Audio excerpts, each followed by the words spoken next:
What is up, everybody? Welcome to the Cubs Live podcast. I am your host, Kyle Malzhan, alongside co-host Mark Talarico. And Mark, last night's Cubs game, which was game one in Seattle, was pretty dang awesome, man.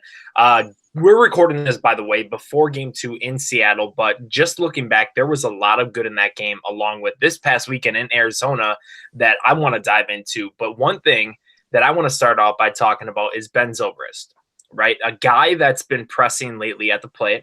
He's batting just 239 this season, and entering Sunday's game, he didn't have an extra base hit at all this season. Obviously, that changed. He obviously had the clutch double, but that we're about a month into the season. Now, let's back it up a little bit because this was all connected. So Saturday, that game, David Bote, one heck of a game. First career multi-home run game, absolutely crushed the ball. And how Joe Madden rolls is that I don't know about more managers, but I would think that more managers roll like this is that they set the lineup before the series, each game before the series, so guys can prepare, kind of look over film, just to kind of have that security blanket, right? So David Bote on Saturday has that 2 home run game. On Sunday, he wasn't supposed to be in the lineup, or he wasn't supposed to start. So Ben Zobrist was supposed to start over him, but Ben Zobrist went into Madden's office and vouched to start Bote in his spot, which for me speaks a lot of volume to the kind of player and leader that Zobrist is in that locker room.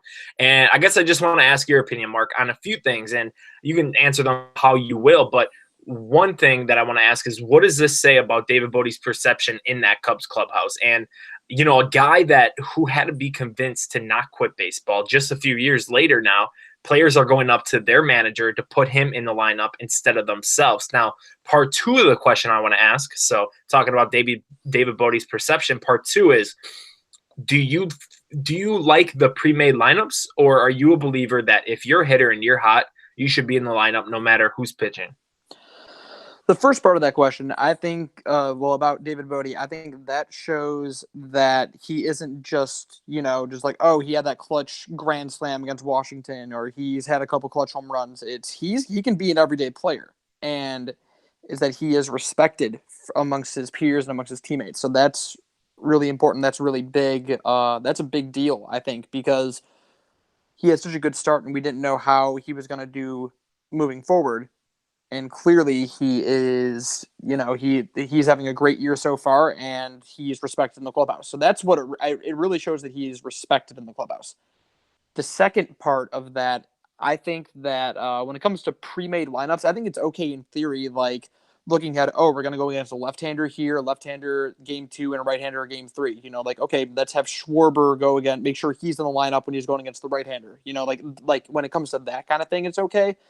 And when you look at who's hot and who's not, who's doing really well, for the most part, you're going to see Javi every day. You're going to see Bryant, Contreras, Rizzo, Hayward at this level. There are the same guys that you're going to see a lot. And then there are people that are interchangeable, the Botes and Almoras and Zobrist and all that. So I'm okay with the pre-made lineups. And then I also think that you should be able to change it if someone is doing really well, like Bote was.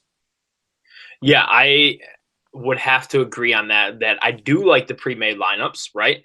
But I do also think that if a guy's hot and swinging the bat well and he's had a good start to the series, that he should be in the lineup. So I 100% agree with you. Now, one part of the game that I want to talk about is relievers.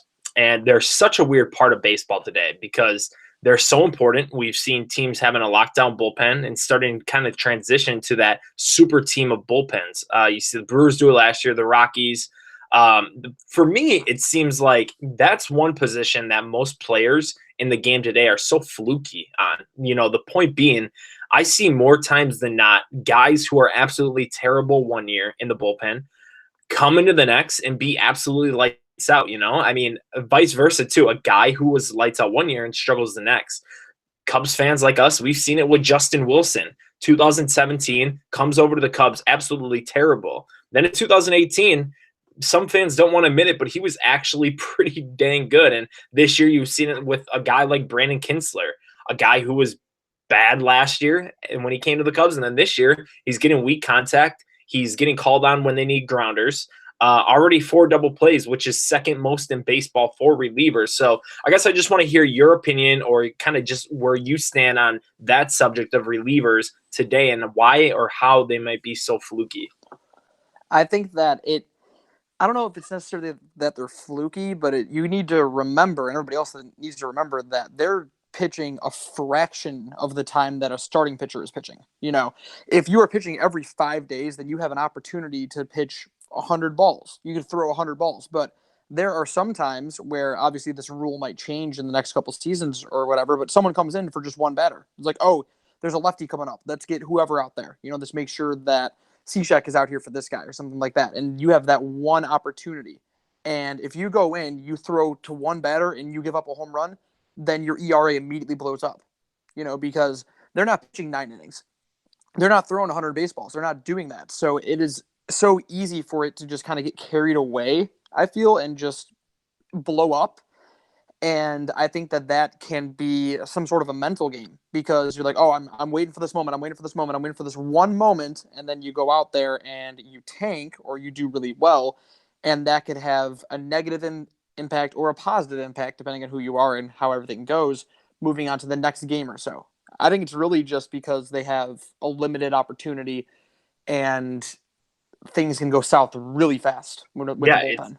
It's all about a small sample size, and it's pretty skewed when you look at ERAs and stuff like that because they don't have the innings like a starting pitcher does. And I 100% agree with you when you bring up confidence. It's a mental game, right? I mean, if you just had a bad outing and then you get called into kind of a disaster fire and you let up 2-3 runs in a crucial game, that plays with your mind a lot. And I think when you start not having confidence in yourself, you try to overdo it. You try to hit your spots too much and you don't trust your stuff.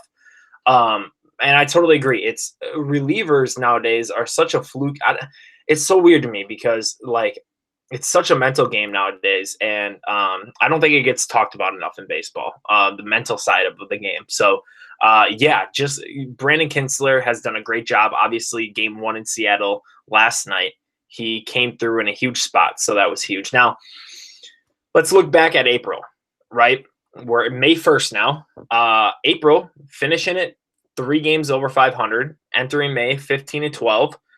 They started the season at 1-6. So for me, I said after that horrible 7-game stretch, if they came out of April around 500 or above, I'd feel pretty good. And surprisingly, I don't want to say really good, but I feel pretty good about this where the Cubs are at right now because a lot of things haven't clicked just yet. If you talk about in terms of Rizzo and Brian, I know Rizzo's power numbers are up there, but he's still not – that average is still down low. And Brian showed recent signs of improvement, but the Cubs, they're in second place. We'll talk about the division leaders in a little bit, the St. Louis Cardinals. But I want to ask where you're at with the Cubs right now. How do you feel? Because honestly, if we're talking as a whole, it wasn't an easy start to the season. Even without looking at that disastrous 1-6 start, I think just looking at the April alone, looking at that, I think that's a big month. That's a good indication of how the team is doing, and the fact that this team is 3 games above 500, that is very impressive to me because of how terrible they started. So I'm really happy with them. I think that especially the last 2 wins, they really had no business winning either of those games. I think against Arizona, they should have lost that because there were 100%.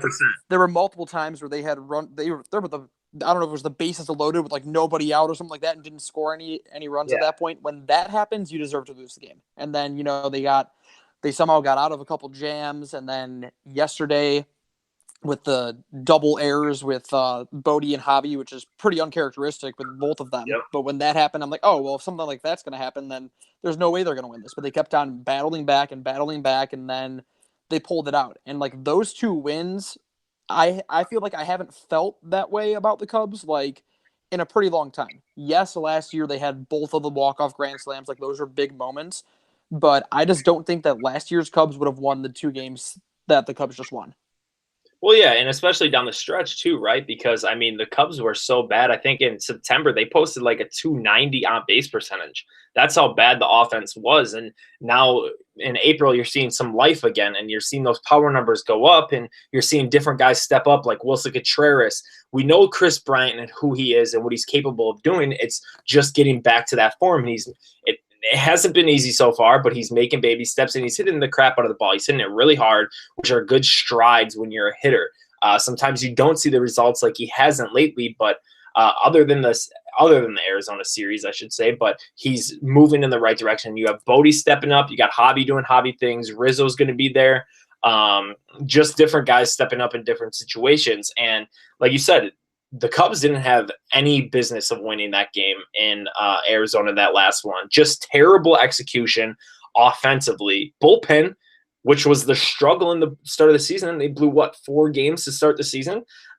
They came through in a lot of good spots. So hats off to them. And it's crazy too, right? If we think about it, because the Cubs could have 4 extra wins, but the bullpen blew it. So we could be sitting here with 19 wins right now, but obviously that's just a what if, but the bullpen has came a long way.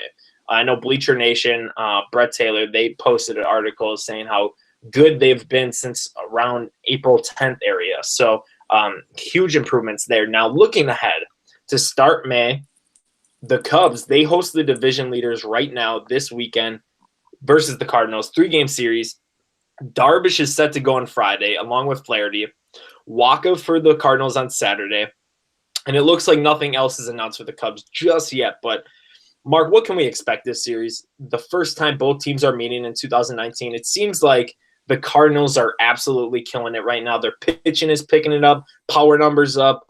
Paul Goldschmidt, one of the best hitters in all of Major League Baseball. I just want to hear your thoughts and what can we expect? Maybe out of Yu Darvish, too, because Yu Darvish struggled his first 2 innings of his last outing, but he was lights out after that. And I know you tweeted, you're like, I'm done with him. But he ended up having a good line because it was a struggle in the beginning, but he finished strong. So I just want to hear your thoughts on what to expect this weekend. And maybe a guy like Darvish, what can you expect from him? I just want to say about the Darvish thing that the last time that I tweeted that I was done with somebody was when I was done with Jason Hayward after he grounded into his 6th double play to start the year. And then since then, he's been phenomenal. So I think that maybe Yu Darvish is going to figure it out. I don't know. Maybe if that's an indication. And if that's the case, then I will gladly do this anytime a player's slumping.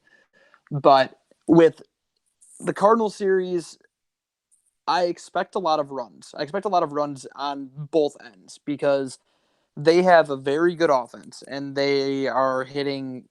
They have to be hitting close. I haven't checked, but I know that Goldschmidt is near the league leaders in home runs, and I think Ozuna is near there too. So they're hitting a lot of home runs. Their offense is doing great. Their weakness at the beginning of the year was the starting pitching, but it looks like that is improving. But at the same time, I like the Cubs' chances with how the offense has been looking against their pitching. I'm not saying it's going to be easy, and it's going to be and when it comes to beginning of May series, it's going to be a pretty tough and pretty important series, I would say. But it'll be fun. It'll be a good indication. That's all it really is at this point. Yes, every game matters, but they're going to play the Cardinals so many more times that this is just kind of like a little feeling out thing, being like, oh, how is this going to be this year? Can Darvish handle this? Can the bullpen handle this? I like that it is going to be at Wrigley also. I think that's a good thing that it's starting at Wrigley because I don't see this team blowing up at Wrigley. I don't think it's going to happen. I hope it won't happen, but I think we'll know really quickly how that first game is going to be with Darvish. We're going to know within the first 20 pitches how that game is going to turn out. Yeah, I mean, 100%. I think that Darvish is going to show who he is early on. And even though he might run into trouble, he showed us last outing, I should say, that he has the ability to grind out those innings, though. And that was huge, I think, for a confidence booster.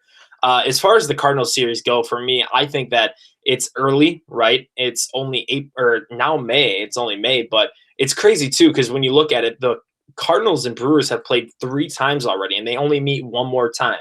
And it all happened in April. So now the Cubs have to face the Brewers quite a long time this year, and they also have to face the Cardinals a lot too. So I think first series, let's see how it goes.